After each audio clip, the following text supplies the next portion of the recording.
आज की हमारी चर्चा का विषय है डोपामीन डिटॉक्स। हमारे पास थे बोमेरिस की किताब डोपामीन डिटॉक्स के कुछ अंश हैं।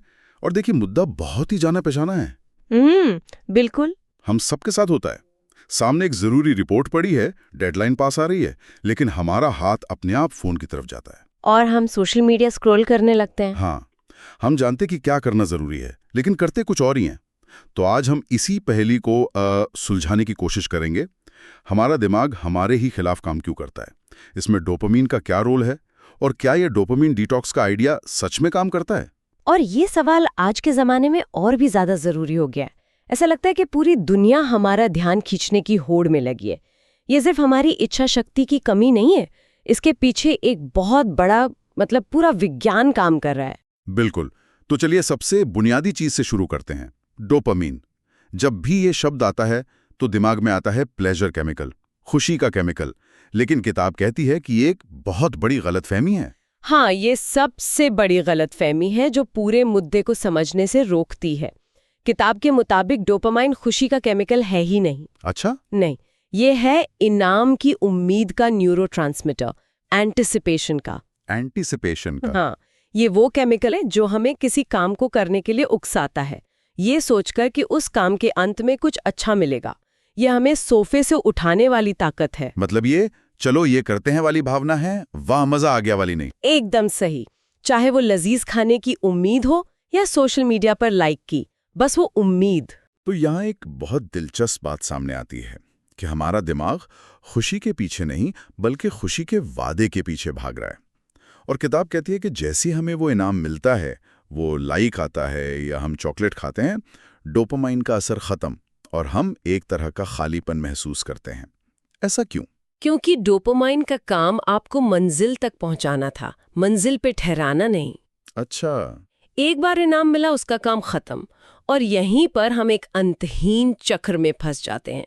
डोपामाइन का स्तर गिरता है और हमारा दिमाग तुरंत अगले इनाम की तलाश में निकल पड़ता है। एक वीडियो खत्म हुआ तो अगला चाहिए। हाँ, एक ईमेल चेक किया तो 5 मिनट बाद फिर से देखना है। ये एक ऐसी भूख है जो कभी पूरी तरह मिटती नहीं, और आधुनिक तकनीक इसी भूख को भुनाना जानती है। और यहीं से हाईजैक का आइडिया आता है जो किताब में इस्तेमाल हुआ है। ये शब्द सुनकर ही थोड़ा डर सा लगता है। हाँ, लगता है जैसे हमारे दिमाग का कंट्रोल किसी और के हाथ में है। बिल्कुल। तो आज की दुनिया में ऐसा क्या है जो हमारे इस प्राकृतिक सिस्टम को इस तरह हाईजैक कर रहा है? इसके लिए हमें ये मानना होगा कि हमारा ध्यान, हमारी अटेंशन आज के दौर की सबसे कीमती चीज है। एक करेंसी की तरह। बिल्कुल। और बड़ी बड़ी कंपनियां इसे हासिल करने के लिए अरबों डॉलर खर्च कर रही हैं। सोशल मीडिया और एप्स इसका सबसे बड़ा उदाहरण है। फेसबुक, इंस्टाग्राम, यूट्यूब, ये सिर्फ एप्स नहीं है, ये बहुत सावधानी से डिजाइन किए गए सिस्टम है जिनका एक ही लक्ष्य है, हमारा ज्यादा से ज्यादा समय लेना। हाँ, वो जो नोटिफिकेशन का लाल डॉट होता है वो इसका सबसे सटीक उदाहरण है। उसे देखती एक बेचैनी होती है कि देखना ही पड़ेगा। बिल्कुल।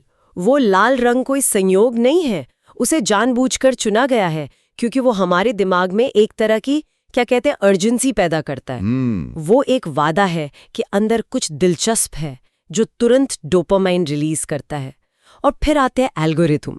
यूट्यूब या नेटफ्लिक्स के सुझाव इतने सटीक होते हैं कि हम एक लूप में फंस जाते हैं, एक वीडियो के बाद दूसरा, दूसरे के बाद तीसरा। सही कहा। किताब में एक बहुत गहरी बात लिखी है, हम इंटरनेट का इस्तेमाल नहीं कर रहे, इंटरनेट हमारा इस्तेमाल कर रहा है। लेकिन क्या ये पूरी तरह से कंपनियों की ही गलती है? हमारी अपनी कोई जिम्मेदारी नहीं है? आखिर फोन बंद करने का बटन तो हमारे ही हाथ में है। ये एक बहुत जरूरी सवाल है, और इसका जवाब हाँ और ना दोनों है। बेशक अंतिम कंट्रोल हमारे हाथ में है, लेकिन हमें यह भी समझना होगा कि हम लड़ किससे रहे हैं। मतलब एक तरफ हमारी इच्छा शक्ति है और दूसरी तरफ दुनिया के सबसे तेज दिमागों वाली हजारों इंजीनियरों की फौज, जिनका काम ही ऐसे सिस्टम बनाना है जो हमारी इच्छा शक्ति को तोड़ सकें। ये तो एक तरफा लड़ाई नहीं हुई। बिल्कुल नहीं। और ये सिर्फ टेक तक सीमित नहीं है, किताब में फूड इंडस्ट्री का भी जिक्र है। हाँ, वो प्रोसेस्ड फूड वाला हिस्सा। कैसे वो शुगर, नमक और फैट का ऐसा कॉम्बिनेशन बनाते हैं जिसे हमारा दिमाग नजरअंदाज ही नहीं कर पाता। सही कहा। वो जानते हैं कि हमारा दिमाग हजारों सालों से ऊर्जा से भरपूर, मीठे और फैट वाले भोजन के लिए बना है। एक सर्वाइवल इंस्टिंक्ट की तरह। हाँ, और प्रोसेस्ड फूड इंडस्ट्री इसी का फायदा उठाती है। वो खाने में चीनी और फैट का ऐसा ब्लिस पॉइंट खोजते हैं जो हमारे दिमाग के रिवॉर्ड सिस्टम को सीधे एक्साइट करे और हमें और ज्यादा खाने के लिए मजबूर कर दे। लेकिन यहाँ किताब एक जरूरी संतुलन भी बनाती है। हाँ, बनाती है। आप उस तुलना की बात कर रही हैं जहाँ चीनी की लत को कोकेन से नहीं बल्कि निकोटीन से जुआ गया है। बिल्कुल। किताब कहती है कि चीनी की लत को कोकेन या हेरोइन जैसे हार्ड ड्रग्स के बराबर मानना थोड़ी अतिशयोक्ति होगी। ये निकोटीन के स्तर की लत है। मतलब ये आदत बनाने वाली चीज है, इससे बचना मुश्किल हो सकता है, पर ये हार्ड ड्रग्स जितना खतरनाक नहीं है। हाँ, ये एक जरूरी न्यूआंस है जिसे समझना जरूरी है। ठीक है, तो ये समझ आ गया कि हमारा सिस्टम हाईजैक हो रहा है सोशल मीडिया से, खाने से। लेकिन इसका असल जिंदगी में नतीजा क्या होता है? किताब कहती है कि ये हमारी लंबी अवधि की सोच को नुकसान पहुंचाता है। ये सुनने में थोड़ा गंभीर लगता है। और ये है भी बहुत गहरा। हार्वर्ड के डॉक्टर एडवर्ड बेंसील्ड के एक लंबे शोध का जिक्र है जिसमें उन्होंने पाया कि सफलता का सबसे बड़ा पैमाना लंबी अवधि की सोच है। मतलब भविष्य के बड़े इनाम के लिए आज के छोटे-मोटे सुखों को त्यागने की क्षमता। बिल्कुल। लेकिन सोशल मीडिया और हमारी डिजिटल दुनिया हमें इसका ठीक उल्टा सिखा रही है। हमें तुरंत फीडबैक की आदत पड़ गई है। तुरंत लाइक, तुरंत कमेंट, तुरंत शेयर। हम हर चीज में तेज नतीजे चाहने लगे हैं। हाँ, ये बात तो बहुत सही है। किताब में स्टीव जॉब्स का उदाहरण भी है, जो अपने बच्चों को आईपैड या फोन ज्यादा इस्तेमाल नहीं करने देते थे। और फेसबुक के ही एक पूर्व एग्जीक्यूटिव चमात पलिहापितिया ने भी पब्लिकली कहा था कि उन्हें अपने बनाए हुए टूल्स को लेकर के इतना अफसोस होता है। ये तो बहुत अजीब है। जो लोग ये चीजें बना रहे हैं वो खुद अपने बच्चों को इनसे दूर रख रहे हैं। क्योंकि वो जानते हैं कि पर्दे के पीछे क्या हो रहा है। वो जानते हैं कि ये ऐप्स हमारे दिमाग को बहुत तेज और छोटे छोटे डोपामाइन हिट्स के लिए तैयार कर रहे हैं। और जब दिमाग को हर सेकंड में फीडबैक मिलने की आदत हो जाती है तो उन कामों में मन लगाना लगभग असंभव हो जाता है, जिनके नतीजे महीनों या सालों बाद मिलते हैं। जैसे कोई नई स्किल सीखना या कोई बिजनेस खड़ा करना। हाँ, हमारे धैर्य खत्म होने लगता है। तो क्या यही ओवर स्टिमुलेशन ही टालमटोल की असली जड़ है? मतलब जब मुझे कोई जरूरी रिपोर्ट लिखनी होती है और मैं उसकी जगह बिल्ली के वीडियो देखने लगता हूं, तो इसके पीछे यही विज्ञान है? काफी हद तक, हाँ। किताब इसे अलग अलग स्टिमुलेशन वेवलेंथ्स पर होना कहती है। वेवलेंथ? हाँ, सोचिए आपका दिमाग सोशल मीडिया की वजह से 100 मेगाहर्ट्ज की फ्रीक्वेंसी पर चल रहा है, जहां हर सेकंड कुछ नया हो रहा है। और रिपोर्ट लिखने जैसा काम 10 मेगाहर्ट्ज की फ्रीक्वेंसी पर होता है, धीमा, शांत, एकाग्रता वाला। अच्छा। आप एक फ्रीक्वेंसी से दूसरी पर तुरंत स्विच नहीं कर सकते, इसलिए रिपोर्ट लिखना आपको उबाऊ, मुश्किल और लगभग दर्दनाक लगता है। और हमारा दिमाग दर्द से बचने के लिए बना है, तो हम आसान रास्ते की तरफ भागते हैं और ज्यादा स्टिमुलेशन की तरफ। और इस तरह हम टाल मटोल के जाल में फंस जाते हैं। ये सब सुनकर तो काफी निराशा होती है। ऐसा लगता है जैसे हम एक ऐसे सिस्टम में फंसे हैं जिससे निकलना मुश्किल है। तो क्या कोई रास्ता है? ये डोपामाइन डिटॉक्स जिसकी हम बात कर रहे हैं, क्या यही इसका जवाब है? बिल्कुल, और अच्छी खबर ये है कि रास्ता है। लेकिन पहले ये समझना जरूरी है कि डोपामाइन डिटॉक्स शब्द थोड़ा भ्रामक है। भ्रामक? हाँ, किताब भी ये साफ करती है कि ये कोई वैज्ञानिक रूप से सटीक शब्द नहीं है। इसका मतलब डोपामाइन को शरीर से खत्म करना नहीं है, वो तो प्रेरणा के लिए जरूरी है। इसका असली मतलब है बाहरी उत्तेजना यानी स्टिमुलेशन को जानबूझकर कम करना, ताकि हमारा दिमाग अपनी प्राकृतिक शांत स्थिति में लौट सके। हाँ, एक तरह से दिमाग का रीसेट बटन दबाना। Reset button? एकदम सही। जब दिमाग शांत रहने का आदी होता है तो वो 10 मेगाहर्ट्ज वाले उबाऊ काम जैसे रिपोर्ट लिखना अपने आप ज्यादा आकर्षक लगने लगते हैं। आप उस काम को करने के लिए सही मानसिक स्थिति में आ जाते हैं। तो ठीक है, अगर किसी को ये डिटॉक्स करना हो तो शुरुआत कहाँ से करें? क्या किताब कोई प्रैक्टिकल स्टेप्स बताती है? हाँ, किताब बहुत व्यवहारिक तरीके बताती है। मोटे तौर पर 3 स्तर बताए गए हैं। पहला है 48 घंटे का कंप्लीट डिटॉक्स। ये सबसे मुश्किल है। 1 मिनट, 48 घंटे? इसमें क्या क्या बंद करना होता है? लगभग सब कुछ। Internet, phone, social media, music, चीनी, प्रोसेस्ड फूड, यहाँ तक कि ज्यादा एक्सरसाइज भी नहीं। बाप रे! इसकी तुलना 10 दिन के विपासना मेडिटेशन रिट्रीट से की गई है, जहां आप पूरी तरह मौन रहते हैं। इसका मकसद दिमाग को पूरी तरह से बोरियत का अनुभव कराना है, ताकि वो रिकैलिब्रेट हो सके। ये सुनने में तो लगभग असंभव लगता है तो बहुत मुश्किल, और शायद हर किसी के लिए जरूरी भी नहीं। इसीलिए दूसरा विकल्प है 24 घंटे का डिटॉक्स, जो थोड़ा छोटा और आसान है। हाँ, और तीसरा, जो शायद ज्यादातर लोगों के लिए सबसे व्यवहारिक है, वो है आंशिक डिटॉक्स। अच्छा, इसमें क्या करते हैं? इसमें आप सब कुछ बंद नहीं करते, सिर्फ अपनी 1 या 2 सबसे बड़ी उत्तेजना की आदतों को निशाना बनाते हैं। जैसे अगर किसी के लिए YouTube सबसे बड़ा डिस्ट्रैक्शन है, तो बस कुछ दिनों के लिए उसे पूरी तरह बंद कर दिया। ये ज्यादा करने लायक लगता है। इससे करने के लिए किताब में एक 3 चरणीय तरीका भी बताया गया है जो मुझे बहुत पसंद आया। वो बहुत कारगर है। पहला कदम है सबसे बड़े डिस्ट्रैक्शंस को पहचानें और नियम बनाएं। एक लिस्ट बनाएं कि डिटॉक्स के दौरान आप क्या कर सकते हैं, जैसे पढ़ना, टहलना, और क्या नहीं कर सकते, जैसे फोन इस्तेमाल करना। स्पष्टता बहुत जरूरी है। हाँ, और दूसरा कदम जो मुझे सबसे दिलचस्प लगा वो है फ्रिक्शन जोड़ना, यानी बुरी आदतों को जानबूझकर मुश्किल बनाना। हाँ, ये हमारे आलस को हमारे ही फायदे के लिए इस्तेमाल करने जैसा है। बिल्कुल। किताब में लेखक अपना उदाहरण देते हैं कि उन्होंने अपना इंटरनेट मॉडेम घर के स्टोरेज रूम में रख दिया था। उसे चालू करने के लिए उन्हें 12 अलग-अलग कदम उठाने पड़ते थे।